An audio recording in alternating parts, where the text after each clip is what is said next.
All right.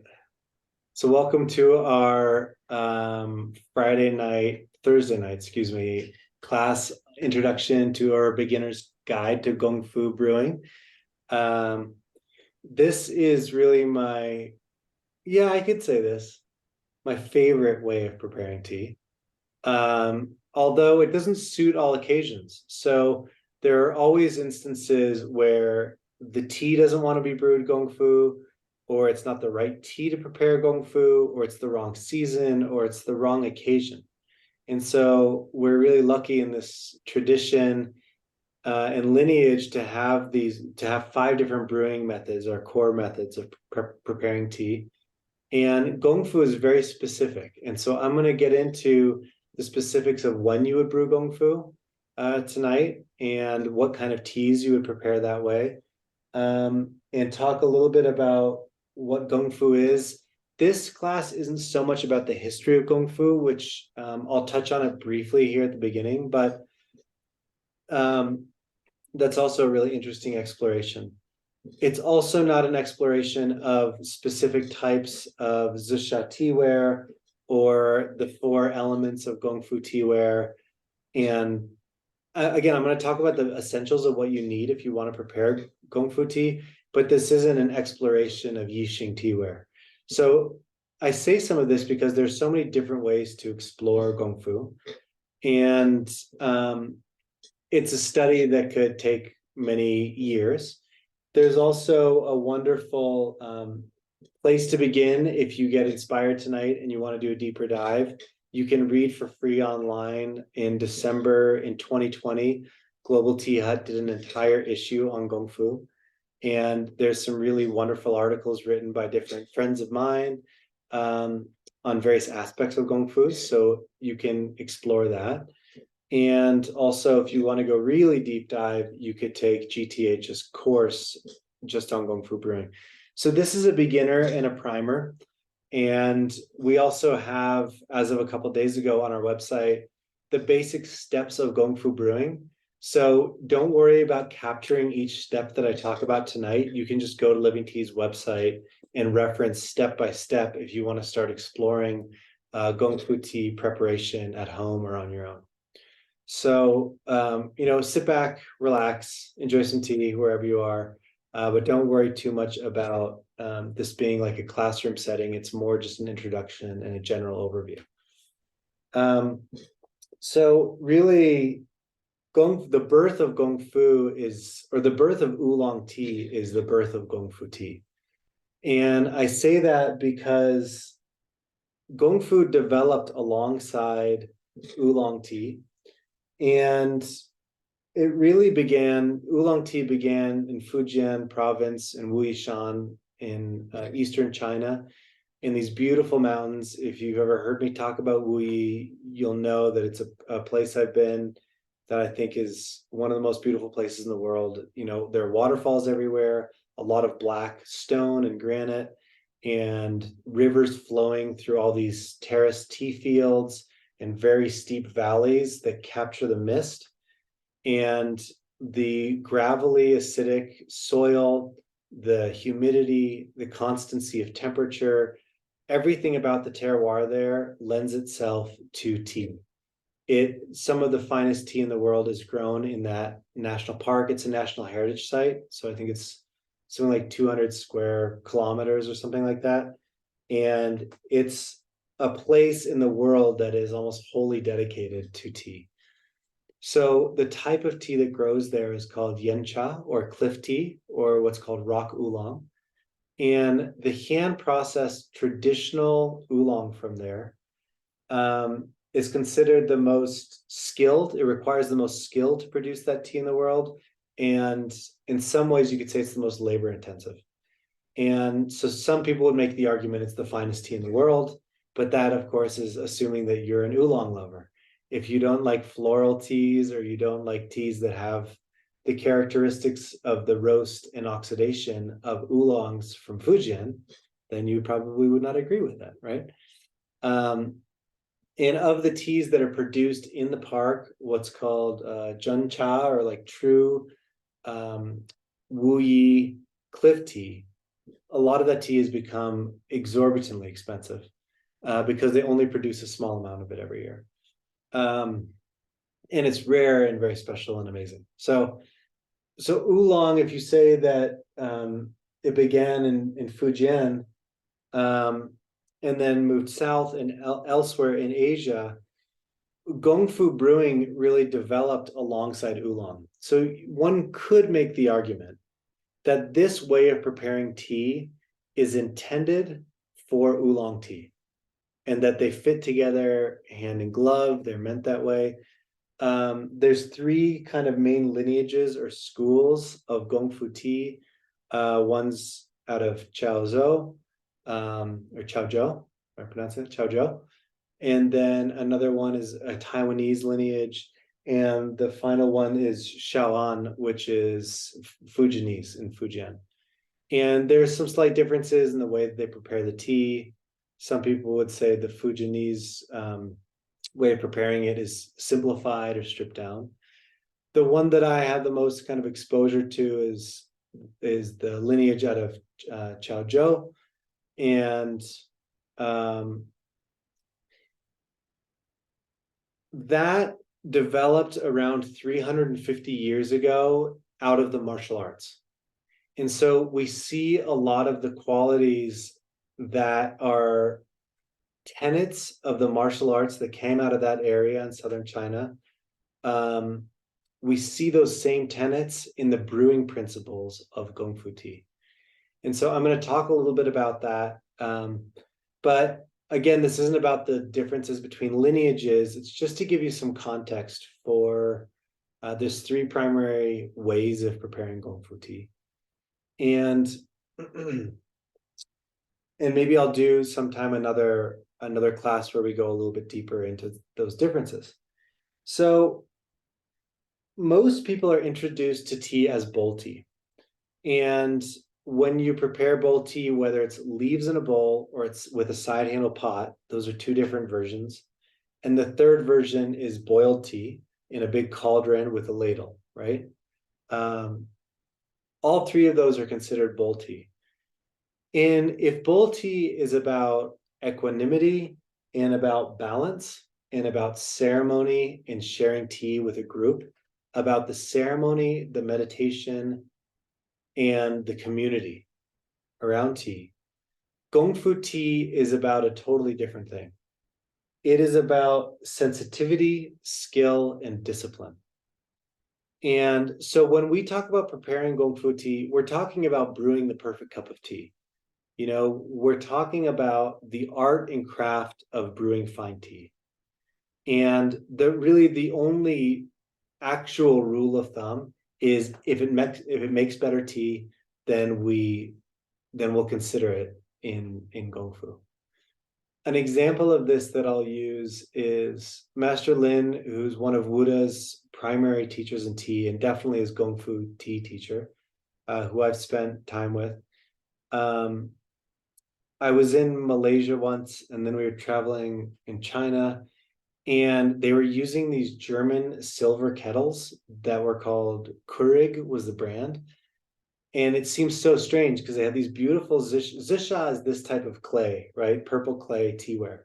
And they had these beautiful purple clay kettles, but they were heating the water in these stainless steel German tea kettles and then pouring it from there into the Zisha.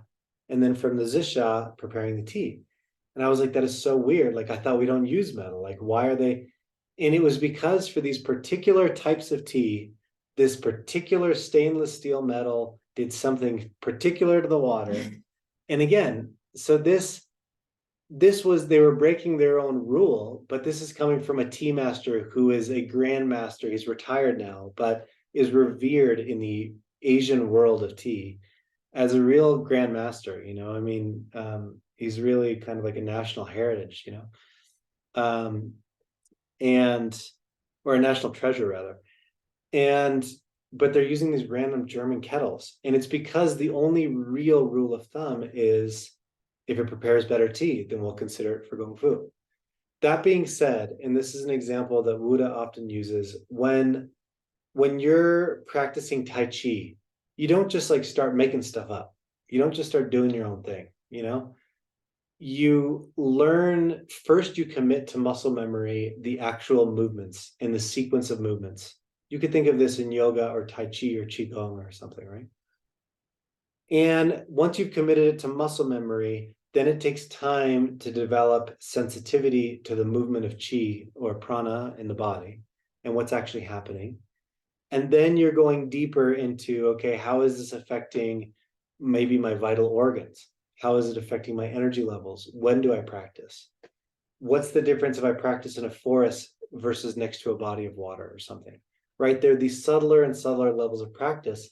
At a certain point, a person might graduate from kind of initiation into, or from like apprenticeship into initiation, and from initiation into mastery or adepthood in that practice.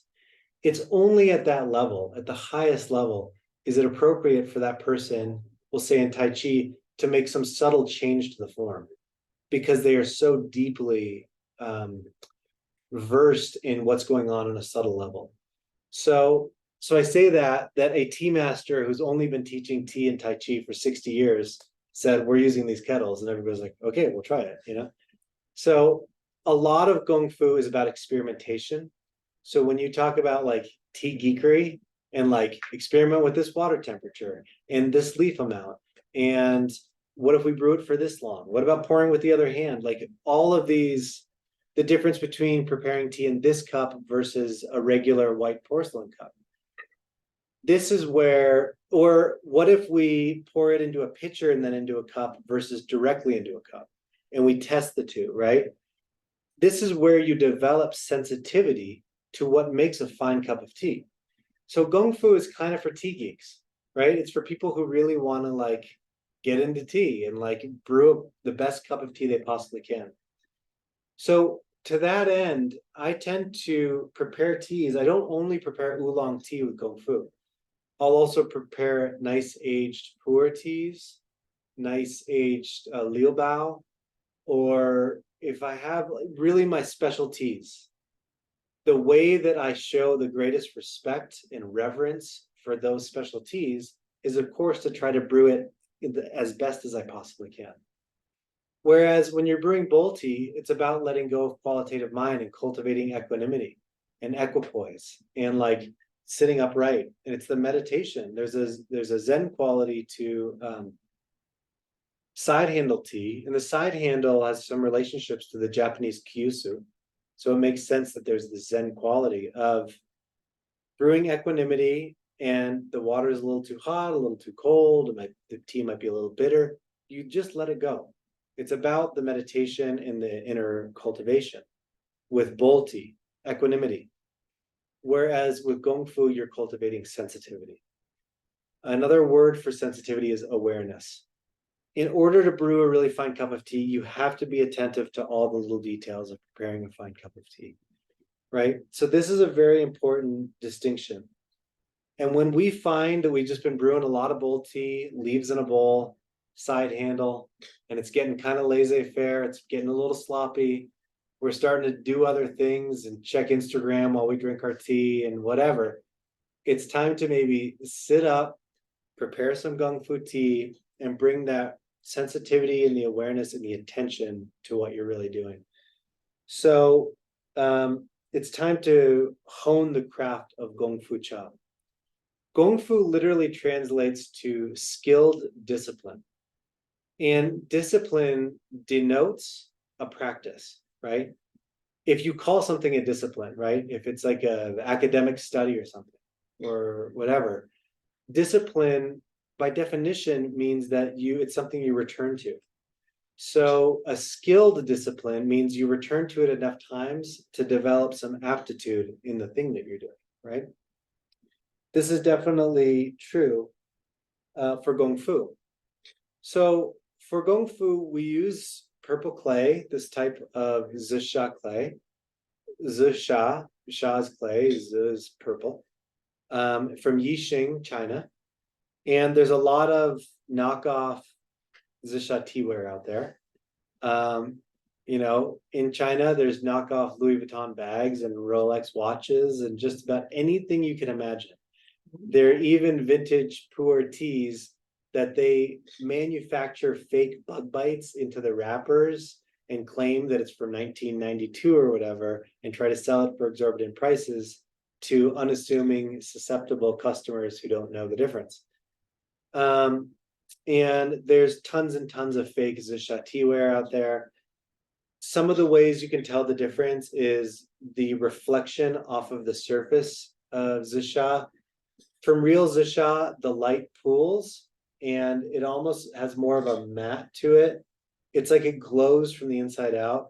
It's hard for me to describe these unless I could show you up close a fake pot and a real pot side by side, and you go, right, that one's like shiny and looks fake, and it's got some weird thing on the exterior, it's like a store-bought apple, where the wax is kind of like shiny, versus like an organic apple you pick off a tree. They've got totally different textures, and so the light pooling, the texture of real Zisha clay, it feels like skin, like human skin. It's kind of amazing.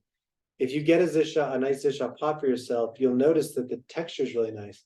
And as you use it over time, the oils on your skin soften the clay.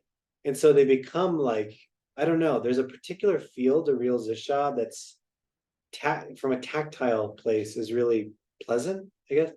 Again, you got to be a real tea dork to be like, oh, my teapot, my precious, right? And the other thing is you can hear the sound when you roll the top around the top. Zisha clay makes a very particular sound, or if you like clink it, there's just all these little subtleties. And the reality is that you kind of just have to find a trusted source. I mean, of course, it's this weird conflict of interest. I run a tea company, which all of you know, but we have Zisha clay from Master Zhou in Yixing. He's one of the most respected potters there. He has multiple generations of students.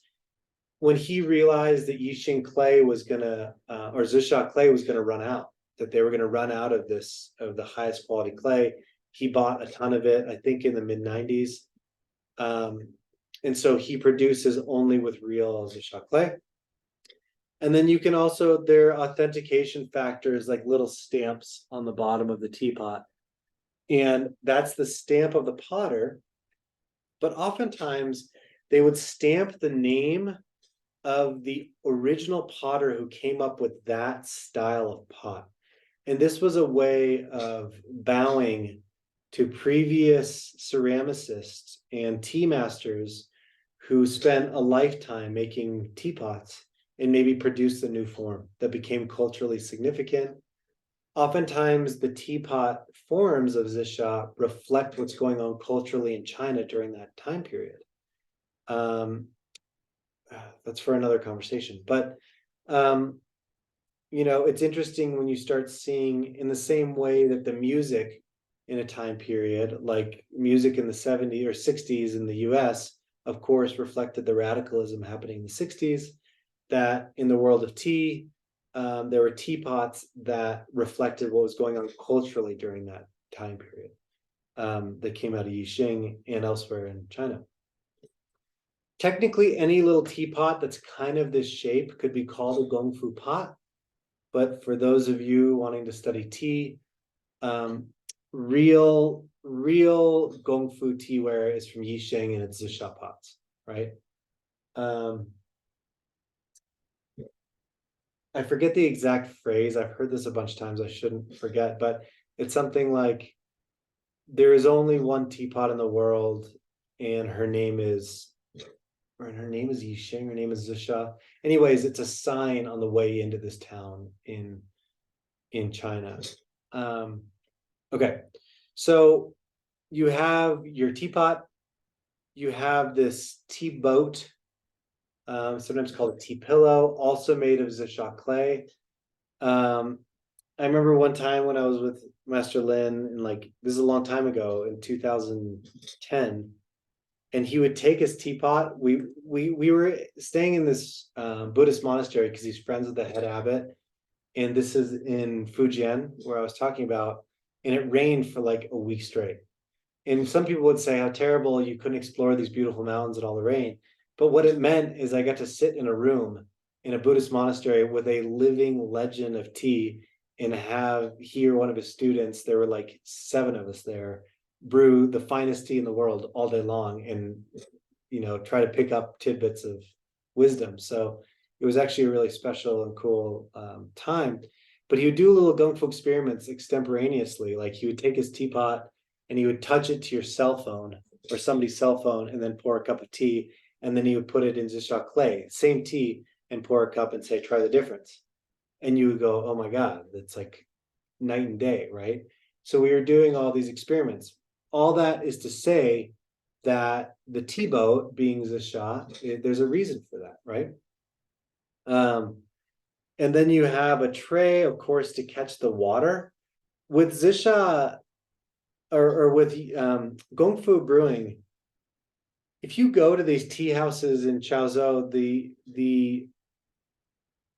there's water being splashed everywhere. It's like you're in a water park, and it's kind of treated more not with this like formality. In tea houses, it's treated as kind of convivial, and it's for friends to get together and brew tea together, and they're spilling water everywhere, and it's not treated as this hyper formalized thing, right? There's a world for that with Gongfu, but generally speaking, in the places where people are brewing Gongfu tea in the parks, like at all the little tables, and with friends, it's pretty casual, and there's water being spilled everywhere. So you have your tray and your tea boat, and then typically you would have a zisha. I couldn't find mine like 20 minutes ago or half an hour ago, but typically you would also have a zisha jinshui or wastewater bowl. And then also you might have a zisha tea kettle. And then oftentimes the burners, the alcove burners that have a little wick inside to keep your water warm, the little stove, that will be zisha as well. So all that's to say, zisha and gongfu tend to go together very well. Okay. Now, some of the primary focuses, and I'm gonna say this last little part as a general introduction, and then we'll get into the steps of brewing Gongfu tea. Is that so? We talked a bit about skill, discipline, and focus, sensitivity to water temperature, to steep times, to maybe changing water temperature, to the amount of leaf. These are all very important in Gongfu tea. And it's why typically we don't recommend to people to start exploring tea with Gongfu. Because if you've never really brewed tea before, there's not enough experience to even have a sense, is this too much or not enough tea leaf? Or is this water too hot or too cold? You have to drink tea for, it's why we recommend leaves in a bowl and side handle for at least a year before you really start going deep into Gongfu. That being said, of course, there are going to be people who are going to buy every article of teaware known to man and just start experimenting with all of it. And that's okay. But from my own experience, that's actually a slower path. So people think that they're speeding things up by, oh, I don't need to follow a sequence. And they just jump in, and then they realize years later why they missed some essential step, So sensitivity, focus, patience, experimentation, and practice. So these are kind of the main tenets of Gongfu Brewing. And some of those tenets related to martial arts that I wanted to touch on, and then we're going to jump into the brewing, are economy of movement. So again, and I'm going to talk about this as we're actually preparing the tea. In martial arts, economy of movement is, especially whether it's in offense or defense, that economy of movement is not only to preserve one's energy, but it also means what is the shortest distance between 2 points, right? These are critical factors in the context of martial arts. Understanding the weak points in the body and your own strengths and the weaknesses of the opponent, these sort of things. We think about these things in Gong Fu Tea, right? Now, that might even mean something like, this is an abstract example, the thickness of your teacup, right? If you're brewing a tea, like maybe an old aged Shangpuer, you might need a cup with thicker walls. Or else, and I did this yesterday, I made the mistake of, I was brewing tea for some friends. I used teacups that didn't have thick walls. And then the cups were so hot that people were nearly dropping 350-year-old antique cups, which then made me feel uncomfortable. And then I can't focus on brewing good tea because I'm like, are you about to drop that 350-year-old cup? So knowing the strengths and weaknesses of kind of what you're doing, right? So economy of movement, we're going to get into that in the brewing. The second one is economy of leaf amount. So again, we're brewing in small pots, small cups. One of the nice things about Gongfu tea, I tend to brew it strong, and you're drinking small steepings of strongly brewed tea. So, you have these examples in southern China of like gentlemen of leisure. I'm sure there's some ladies of leisure too, who will sit and they'll brew their Gongfu tea, and they'll brew it really strong, and then they'll sip one cup. But because it's brewed so strong, they're not going to sit and drink 50 steepings of it. They're going to drink 5 to 10 steepings of very strong tea and take little sips and really savor it, and then go back to reading their book or their calligraphy or whatever it is they're doing. But it's kind of a leisurely activity, but generally the tea is brewed strong and hot. You sip it. You want to drink the tea in Gongfu as soon as the cups, the tea is in the cup, and as soon as you can enjoy it, meaning that it's not too hot. But what does that require? That you're brewing at the right temperature for the tea. You see, like all these things they're sort of intuitive, but then when you get into it, it's like, it's a skill. You have to develop the sensitivity and awareness of brewing the tea correctly. So economy of movement, economy of leaf amount, graceful direct movements. Again, think about it coming out of the martial arts, right? Oftentimes the most effective and powerful movement is also the most graceful. They tend to go hand in hand. And you can see this in most of the Taoist arts. But when somebody is brewing Gongfu tea with real discipline, meaning they've been doing it for a long time and practicing it, there's a certain artistry to it that is really wonderful to watch. So there's this story in Japan. I'm going to terribly bastardize it, and I'm also giving a very summarized version of it, but of a samurai in 1500s who is going to avenge his master who was killed, and along the way encounters an older gentleman, and the older gentleman won't get up to do something for him, and the samurai is kind of rude to him, and the samurai like challenges him to a duel, so to speak, and says, meet me in the morning, and it's considered dishonorable to not accept the duel. And so they meet the next morning at dawn, and the elderly man or the older man says to him, first we sit for tea out of kind of mutual respect as warriors. And he brews his tea, and he demonstrates such gung fu in the preparation of the tea that the samurai sheathes his sword, or like stands up and bows to him and says respectfully, I see your mastery, and leaves him alone.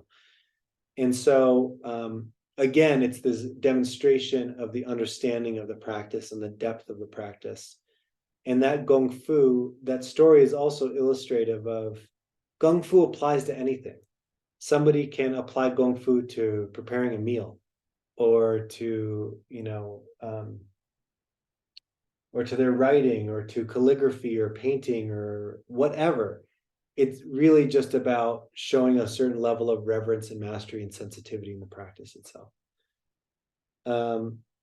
So graceful direct movements was the last. The next is never crossing the center line. So again, a couple things. One, if I'm wearing a long sleeve shirt and I reach across the center line because it feels more convenient, and I knock over a Song Dynasty or a Qing Dynasty teapot and break it. So it's about showing respect to the teaware.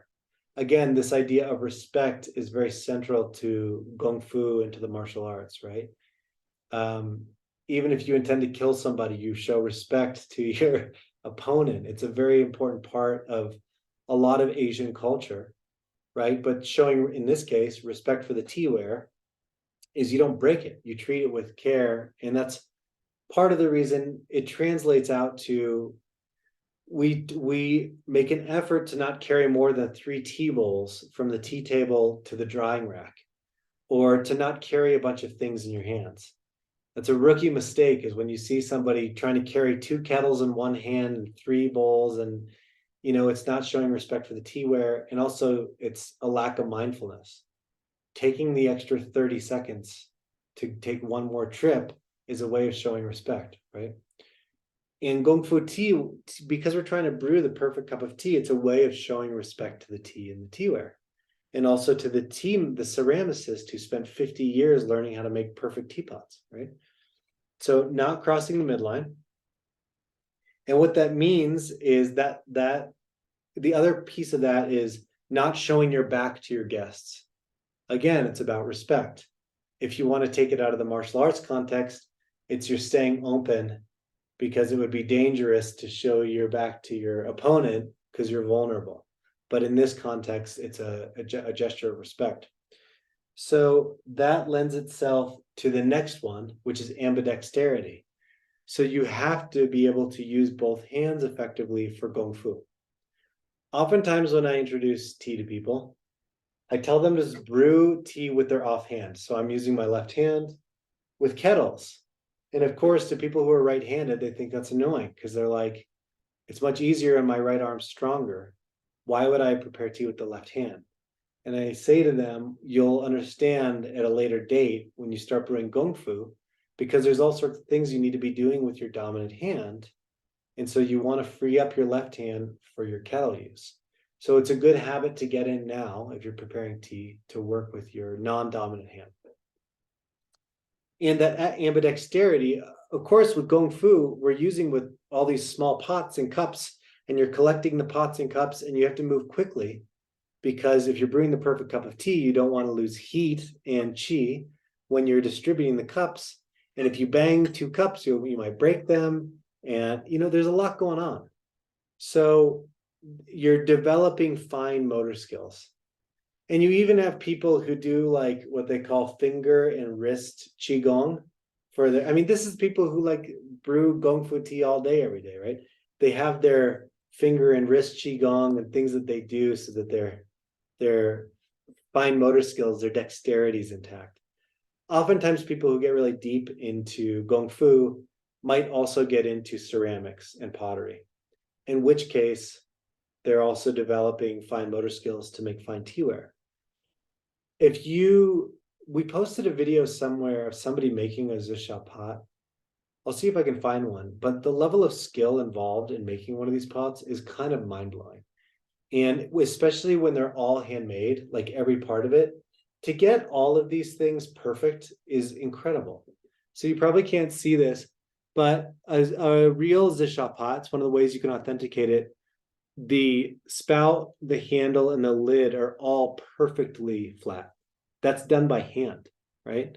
So if you flip it over on a flat surface and then you get down and you look, you'll notice that they're perfectly even, right?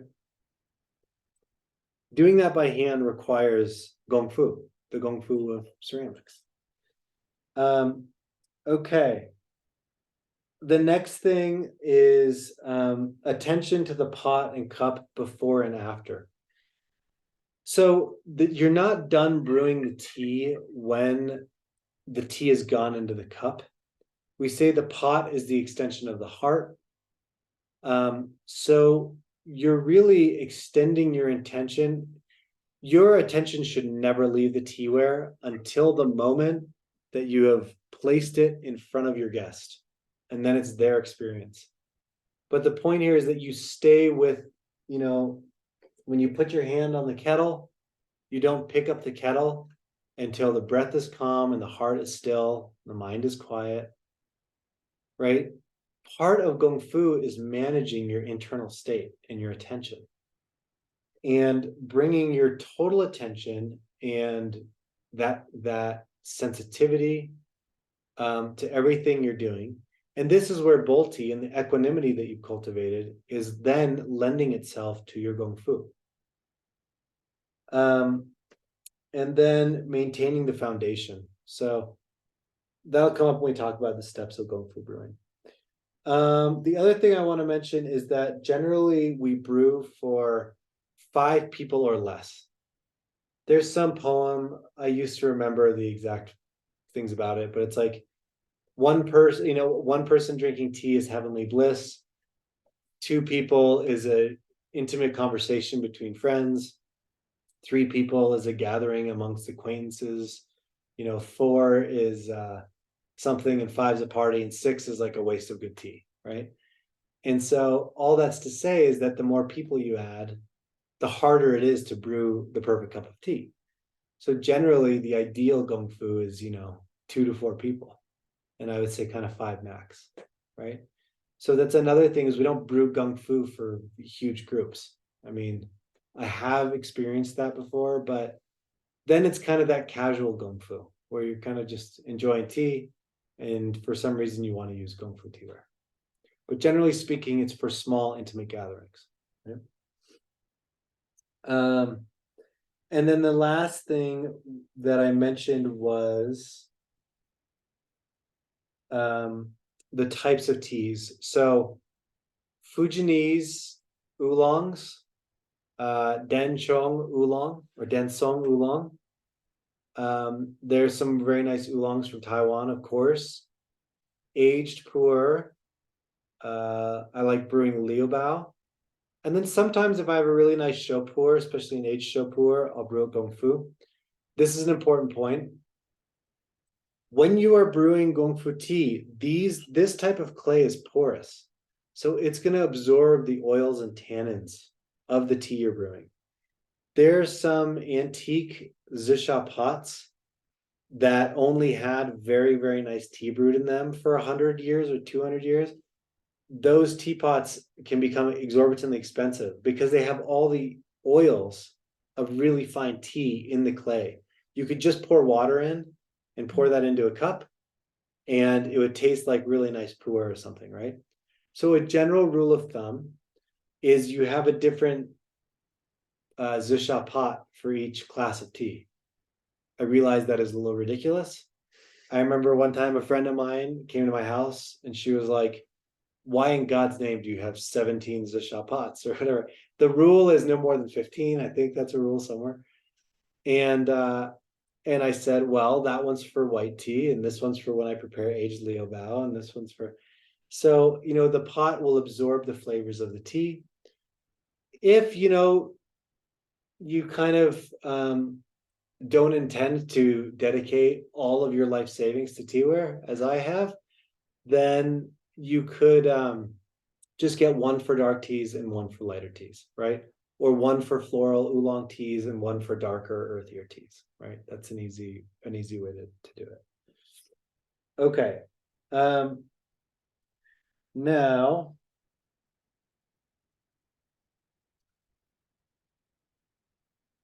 one of the rules of thumb, and this is something that Master Lin says, he says, by preserving water temperature and disturbing the tea as little as possible, with slow and gentle movements, we steal the essence of the tea.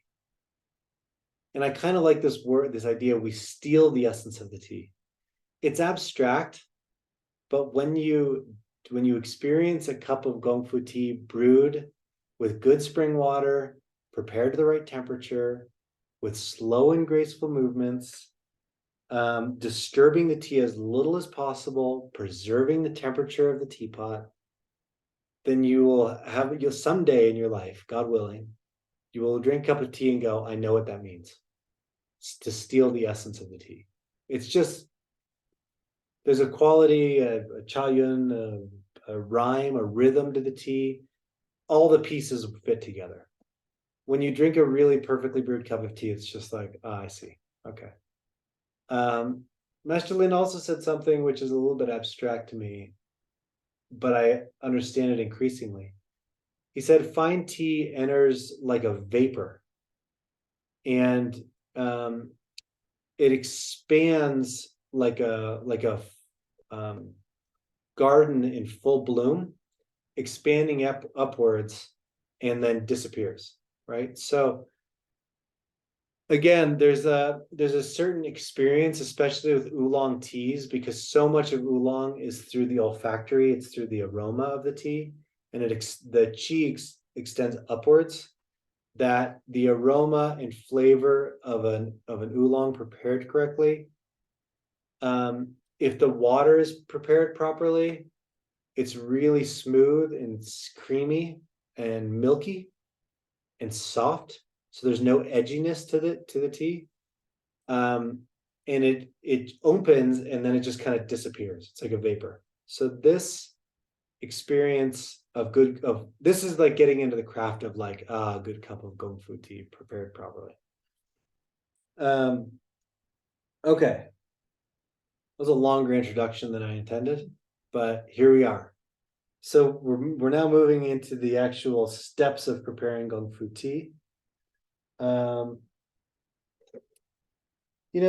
thing I would say is that with Gongfu tea, the quality of water is really so essential.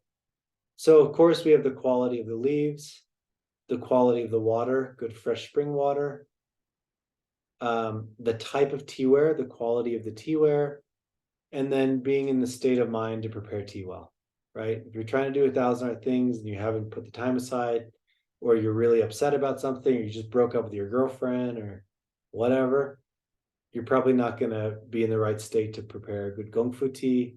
Better than to brew bowl tea, cultivate some equanimity, return to your center, recognize this too shall pass, that kind of thing. So Gongfu is about when you're in a good state for the craft and art of a good cup of tea. Okay. All right. So I'm going to walk through the steps. Of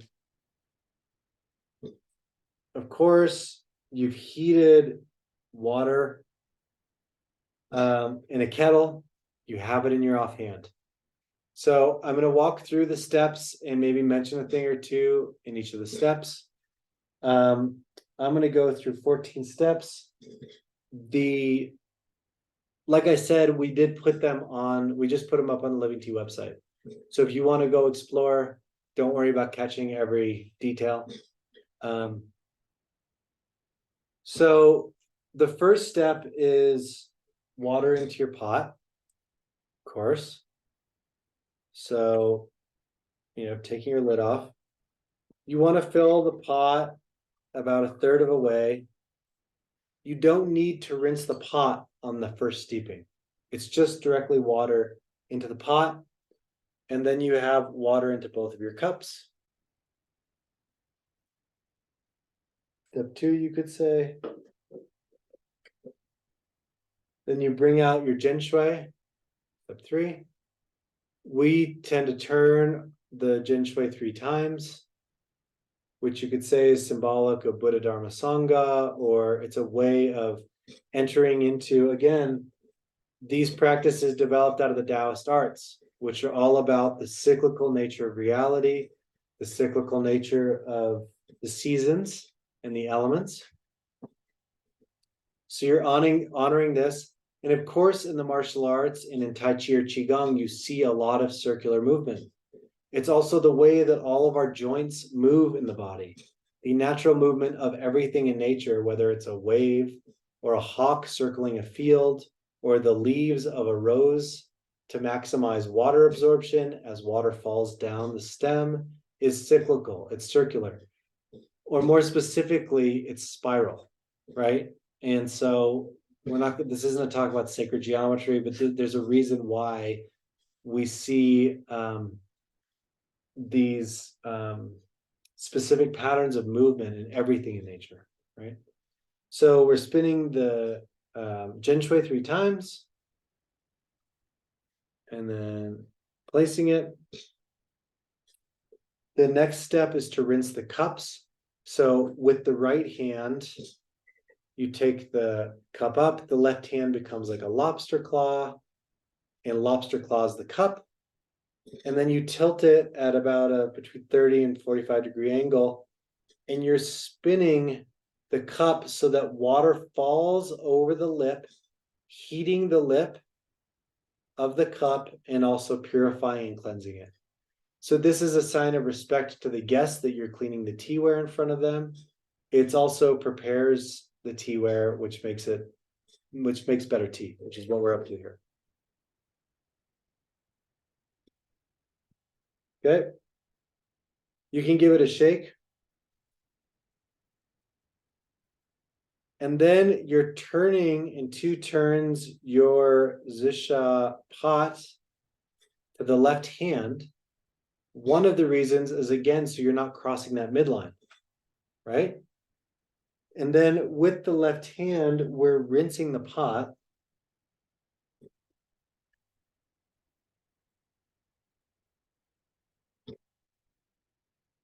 I often will do a slight roll of the wrist to heat more of the pot.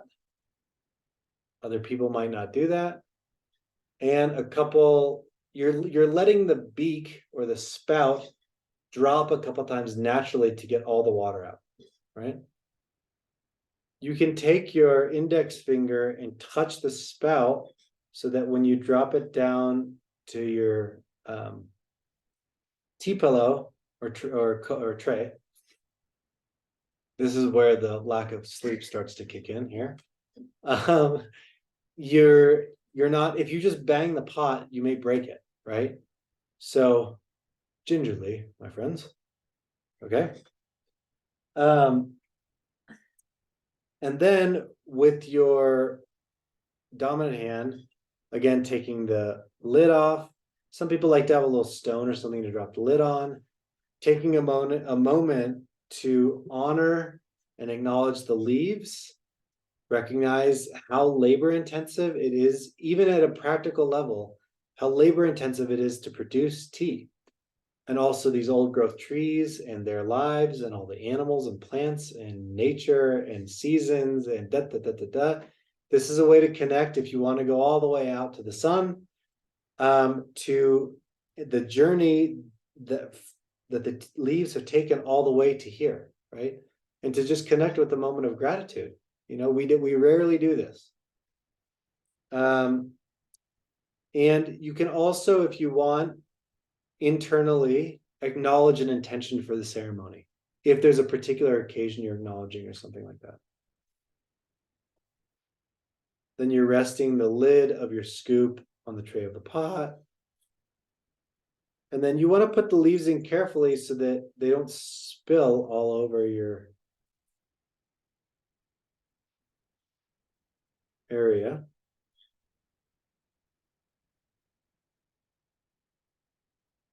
Okay.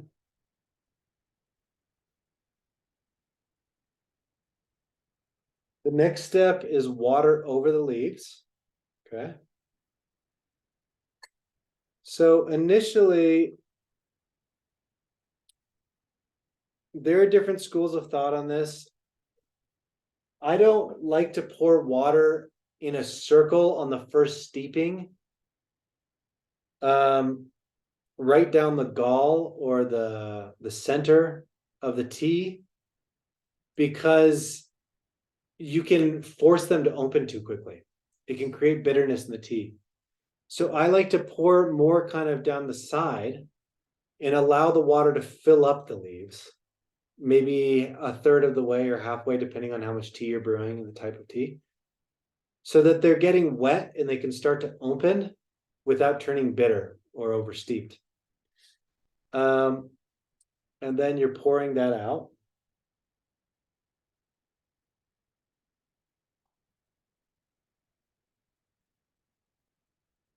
Then as the pot goes down, you're spinning it back to the right hand. Okay, so now you're ready to prepare your first cup of tea. Um,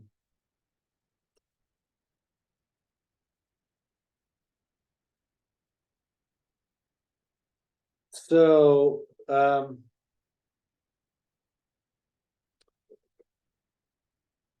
the reason we want to preheat the teaware, and this is kind of a critical step in Gongfu, is we're pouring water over the outside, and you're kind of just doing a rocking pendulum over the outside of the teapot, but you are covering the entire outside, but you don't want to pour directly over the nub at the top, because then you'll burn your finger when you try to pick the teapot up, right?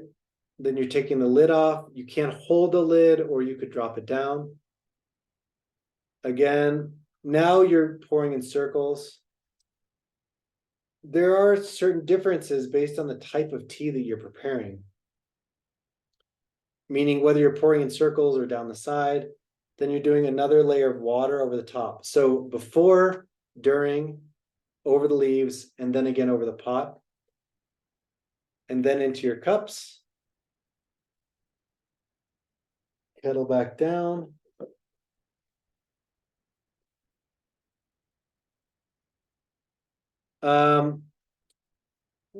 If you're brewing for more than 2 people and you don't want to over steep the first couple steepings, let's say you have 5 people, you can pick up 2 cups at a time and roll the wrists.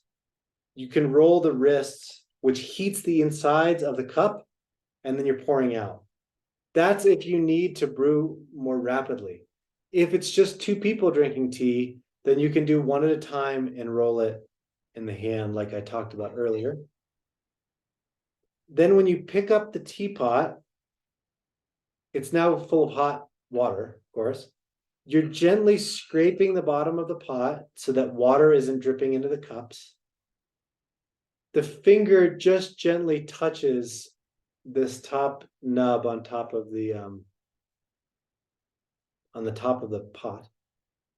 And then the key thing is to notice there's a natural movement of the wrist where it wants to dip. And the smoothness of the pour is kind of reliant on this movement. So in this case, we're doing figure eights because there's only 2 of us. I put too much water in the pot, rookie mistake. It's hard for me to brew Gongfu tea because I've spent many years brewing it while I'm not trying to teach a class about it.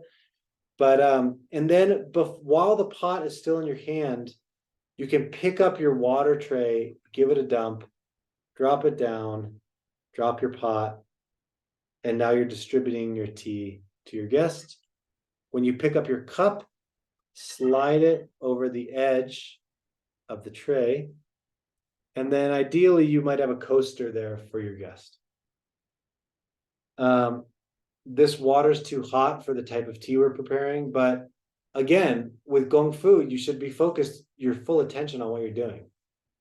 Like I'm brewing tea poorly right now based on the standards of making Gongfu well, because it really requires your full attention if you're going to brew tea well, right? And voila, let's have a cup of tea.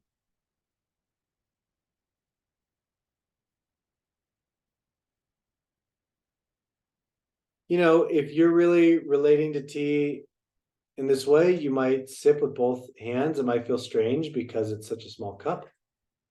But in that sense, it's the same principle as bowl tea, where the left hand kind of creates a platform and the right hand is like a lobster claw that's holding the outside. And you're kind of raising the tea from your heart to connect. I mean, what movement is more internal than literally bringing something to your mouth and bringing it into your body? So this is then this opportunity for the internal movement of tuning in, you know, bringing your attention internal, or even just bringing your attention to your nose and your mouth and appreciating the tea and looking for subtleties in the tea. It's not just about preparing the tea, it's about, can you develop the sensitivity to appreciate the difference between a good cup of tea, an okay cup of tea, and it's all right. We also have a rule of thumb in this tradition, which is you never critique another person's tea, right? It's not about that. If somebody shares tea with you, it's a gift and an offering from the heart. You accept it with an open heart. You never critique other people's brewing method. If they want to prepare it in a gaiwan or in, some pot that they bought at Walmart, whatever, you just say thank you and appreciate it. We cultivate a mind of equanimity and appreciation and gratitude. But when we're preparing tea, we try to bring this attention to the quality of the tea we're preparing.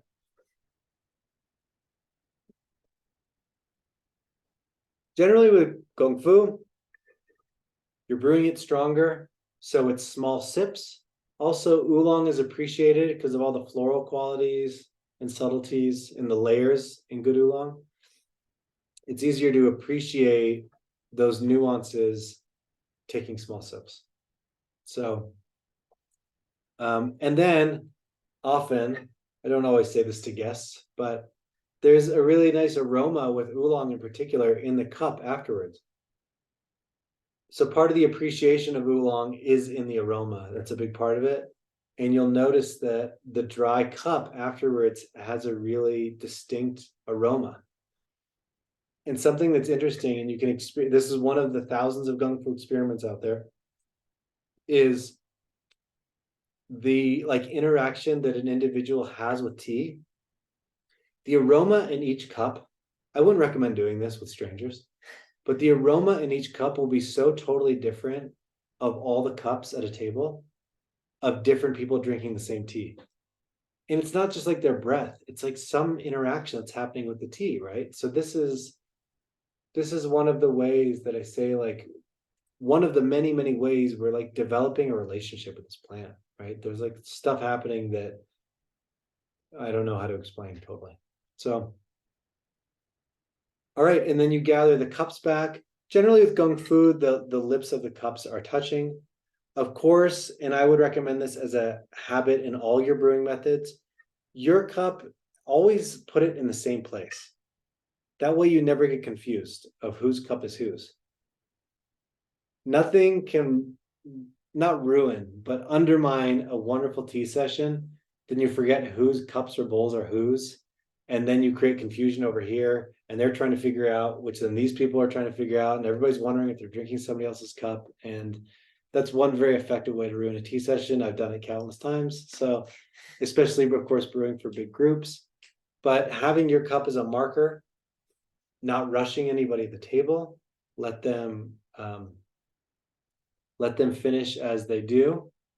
And you can set some criteria and groundwork before the tea session so that they know, hey, we're going to drink multiple steepings of this tea. Part of Gongfu is you drink many steepings, you enjoy the patience of the tea as it opens, so they get the impression we're not going to have one cup of tea and sit here and nurse this cup for half an hour, but we're drinking multiple steepings.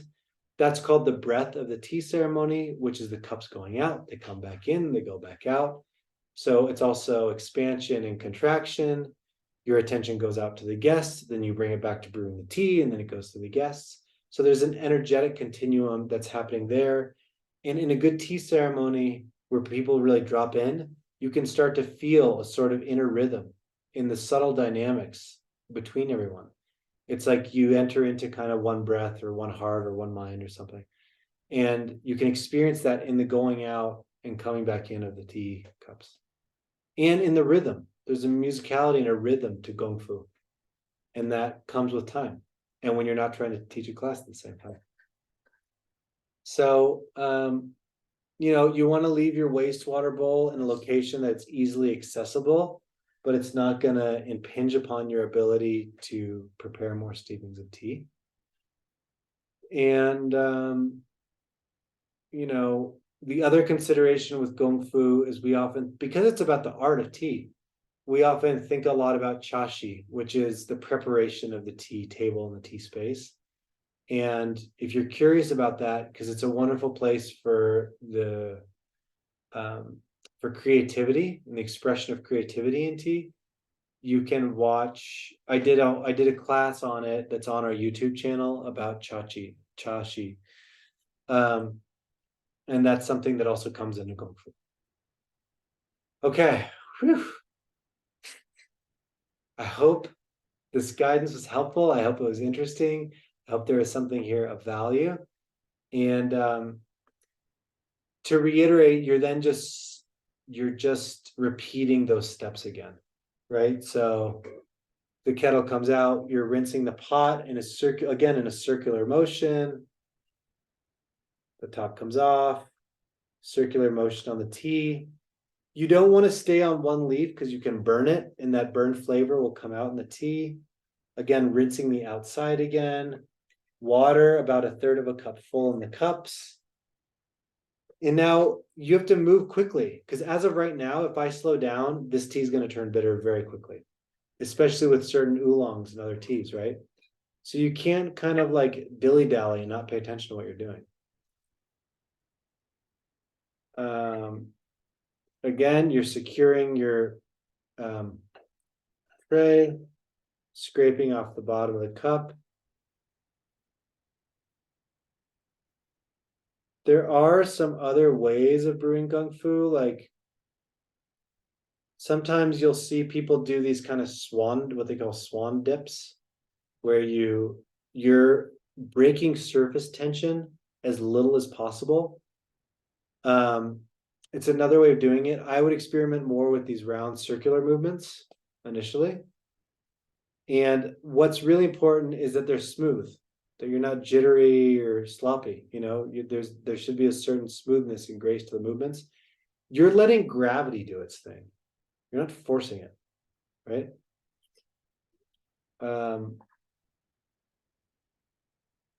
It's kind of about knowing that place of like wu wei, or like effortless effort, where you're letting the tea brew itself and you're just kind of there as a conduit for it.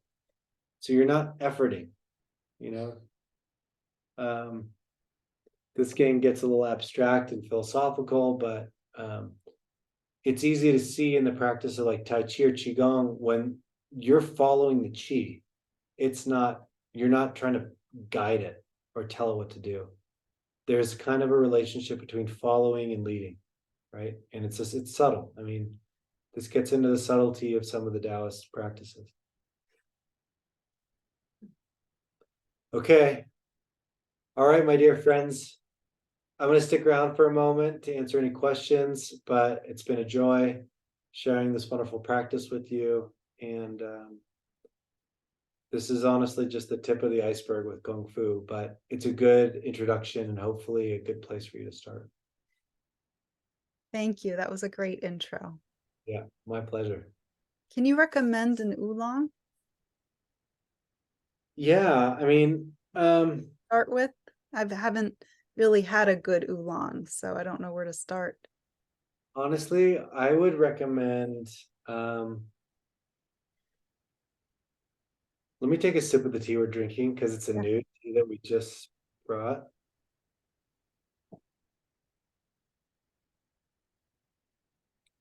Yeah, I might start with this tea actually. So there's any yancha from Fujian would be a really nice place to start. Okay. I think we have some Roguay and Shuixian right now. I think Roguay we're sold out of. Sold out. Mhm. Do you know if the Shuixian's available yet? No, I don't think so. Okay. Hold on, I'll pull it up right now. When you actually pull it up, can I? You can look at it. Yeah. Yeah. Give me a sec. I don't want to lead you astray. Got it. It's okay.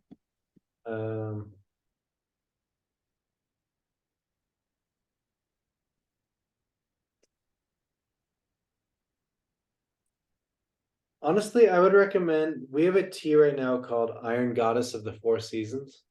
Wow. Okay. Great And name.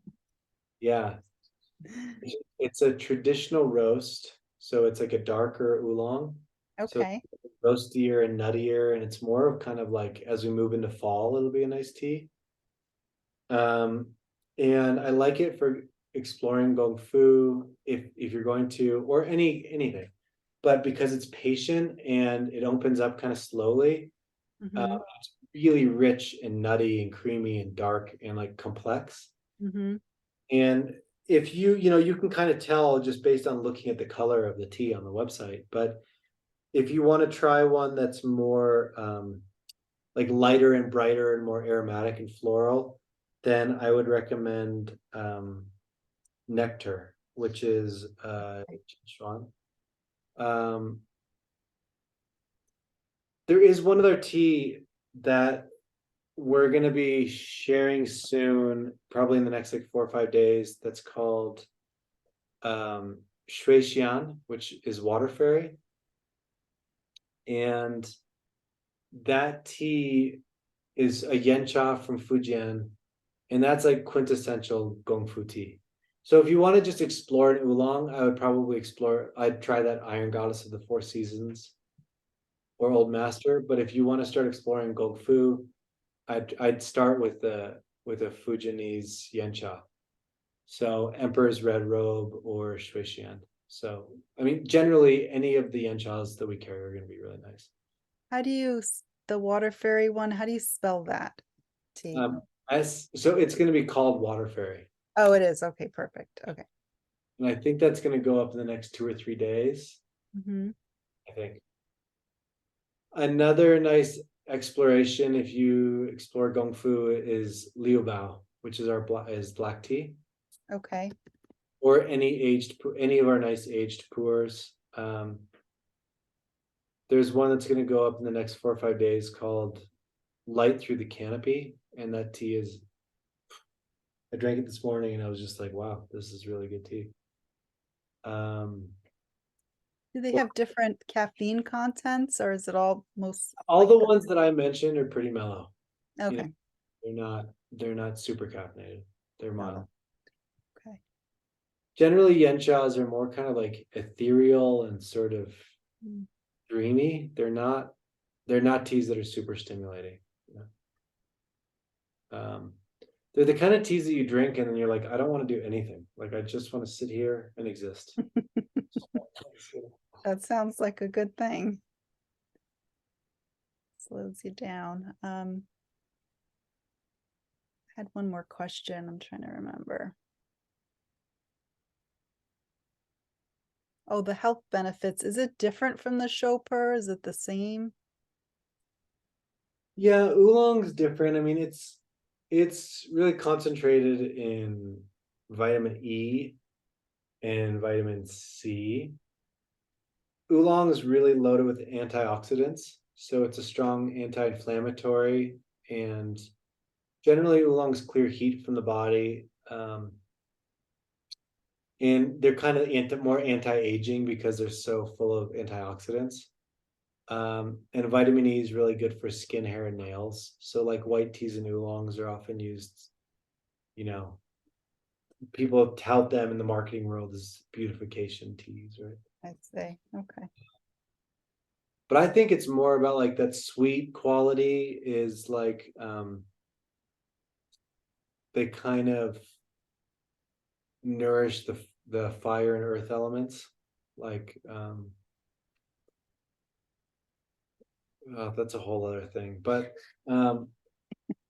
yeah, I mean, I think I generally relate to oolongs as like stoking creativity, Okay. like Beautiful. health benefit, because they're like complex and nuanced and kind of ethereal and aromatic, and like they really open the senses. They're very sensual sensory teas. And so there's something about that. They're not about that like grounding earth digestive energy and like rooting. They're not about that. They're about like kind of opening the heart and opening up your creativity more. I don't know Beautiful. about the health benefit, but I think opening your creativity is a health benefit. It is a health benefit. Yeah. All right. Well, thank you. Good to see you. Yeah, you too. And thanks for joining us on a Thursday. Thursday. My Like, pleasure. Feels like Friday. drink this and go to bed is what I need to do. Thanks for the intro, Colin. Yeah, my Is great there pleasure. any books that you can dive deeper with Gongfu? It's hard to learn Gongfu from a book, to be honest. I would read that the 2020 issue of Global Tea Hut. It's all about Gongfu. It's very good. It's free. It's on the website. Just go to the website. Mhm. And I would probably take their course, honestly. Okay. Those are honestly in the English language, those are the best resources currently available. Thank you. All right, have a great evening. Have a great night. Bye, everybody. Bye. Bye. Have a good night. Take care.